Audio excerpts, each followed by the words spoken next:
Greetings and salutations, my minions. Kunic here, back with yet another RPG horror story for you today. In fact, today we have two tales where the DM is the problem in both stories. And, even more interestingly, the DM wrote one of the stories, so he full up confesses to it. Anyhow, with that bit of tease out of the way, let's roll for initiative and begin the story. Story number 1. Almost TPK'd over a silly backstory joke.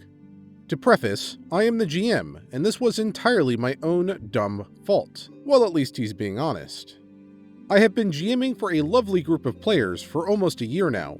They are coming to the end of their campaign.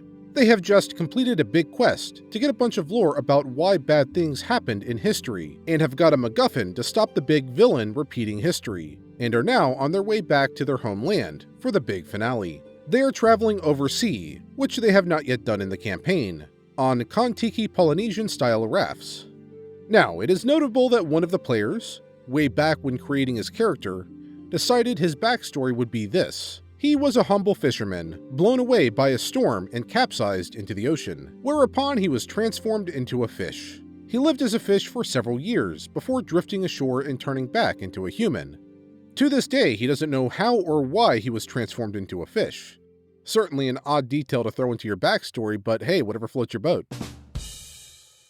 This is probably the last point at which I will have a chance to play with the characters' backstories.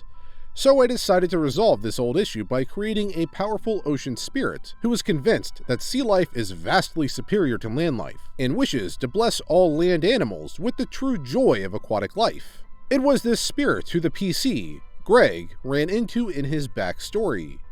So, back to the present. The players are sailing on two rafts. Night has fallen, and Greg is taking watch on his raft, while an NPC takes watch on the other. Suddenly, they see a beautiful tree rising mysteriously out of the ocean. They are drawn to touch it. Roll wisdom saves. Greg passes. NPC fails, and jumps into the water to swim towards the tree. Quick thinking, Greg casts guidance on the other sleeping druid, waking her, then leaps into the water, wild shaping into an octopus and catching up to the NPC. If this was at the start of the session, that was a wild way to begin it. The other druid, Anya, wakes and promptly fails her +8 wisdom saving throw. How? The DC was only 12. She's a level 5 druid. And also leaps into the water to swim towards the tree. Octopusy Greg plonks the NPC back on the raft, knocks him out for convenience, and goes after Anya, dragging her back to the raft too. However, of course the second raft is now pilotless, and has been blown by a gust of wind off course. "Doc!" says Octopus Greg. In a heroic effort, Greg manages to turn back to being a human, still restraining Anya, and while warding off her struggling attacks, casts 3rd level enhance ability on both sleeping PCs on the raft, then wakes them. The second raft, with now 2 NPCs and a PC on it, drifting ever further away, he turns his attention to sailing his raft to catch up with it. At this point, I was very proud of Greg's player. He had used his spells really well, prioritized, and worked out how to put out all the fires I sent his way. With the 2 PCs he awoke having +5 and +2 to wisdom saving throws they now have advantage on, surely the worst was over.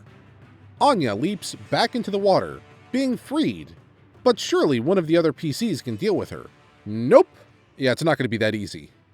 The Bard, Nephis, and Rogue, Arcus, immediately fail all of their rolls, not managing to roll over 9 on any of the 4 rolls, and leap into the water.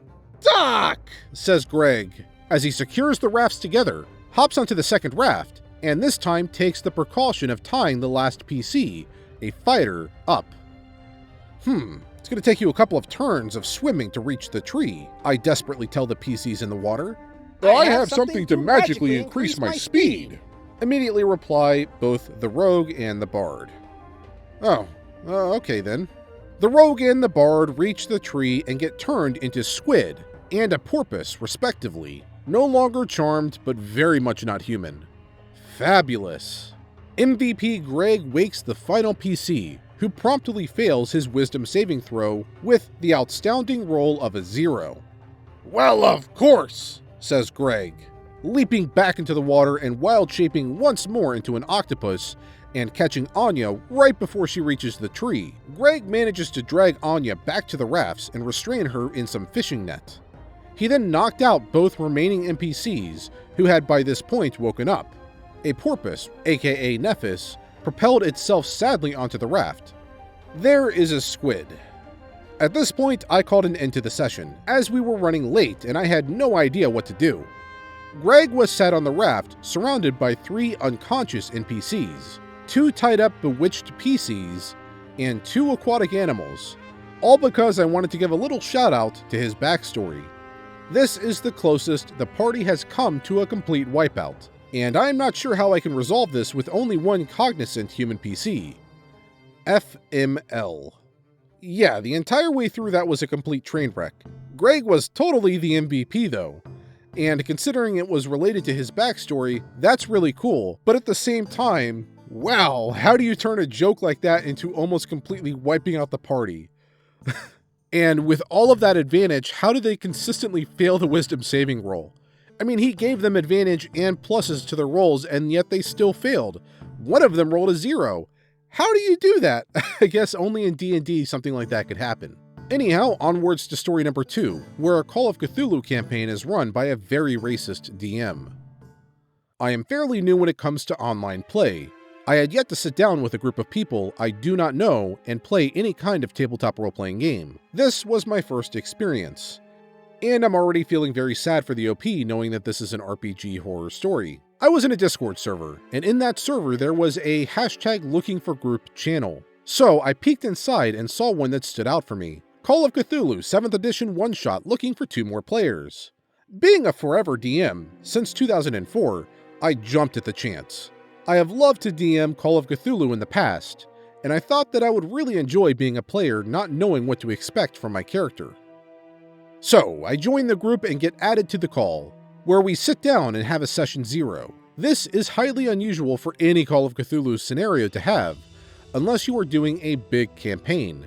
But I thought this as a good thing, for the DM to sit down and talk to us about the setting that was 1920s America, and help us write in our characters into the story. I was oh so wrong. The DM, or Keeper of Arcane Lore as it is called in Call of Cthulhu, starts talking about the setup for the scenario and then mentions, this takes place in 1920s America. America in the 1920s was a racist country, and there might be some parts of it that some might find uncomfortable. This piqued my curiosity with how the DM was going to handle this. So I asked, question, how are you going to depict the racism in America in the 1920s? Is there going to be signs outside stores that say no colored people and whatnot? Well, yes, that's going to be most likely a thing. And then there might be other NPCs that feel uncomfortable with speaking to people of color. They might not want to divert information to them due to their own ignorance. Alright, that is more than fair, I guess. As long as we don't have to hear the N-word or some other racial slur, I think that will be good. The group chuckles nervously. Well, that's a little ominous. Well, actually, racism was a thing in 1920s America, and that word was said quite often to address people of color. I was not having this. I am not saying this as a black man. I am as white as they get. I live in Sweden. However, I have seen how harmful that word has been in the past, and I was not comfortable with the DM using it freely. Well, you can just choose to not say it.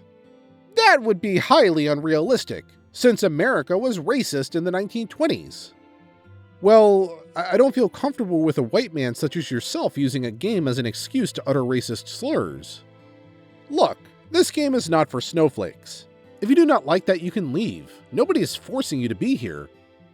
I get what you're saying. I DM'd Call of Cthulhu in the past, but there are so many different ways to go about this. Look, it's all about the realism. Just leave if you don't like it. I mean, you say it is all about realism, yet you glance over the fact that Shoggoths and other eldritch horrors exist in this world. I think both me and the group can be perfectly fine with you not uttering that word and still fight against eldritch horrors set in the 1920s. The DM then sighed and kicked me out. I do not think I was being a jerk. I was merely questioning and desperately trying to make the DM not say that word. I also got contacted by 2 other players, who said they had been kicked out of the group shortly after me being kicked out because they agreed with me.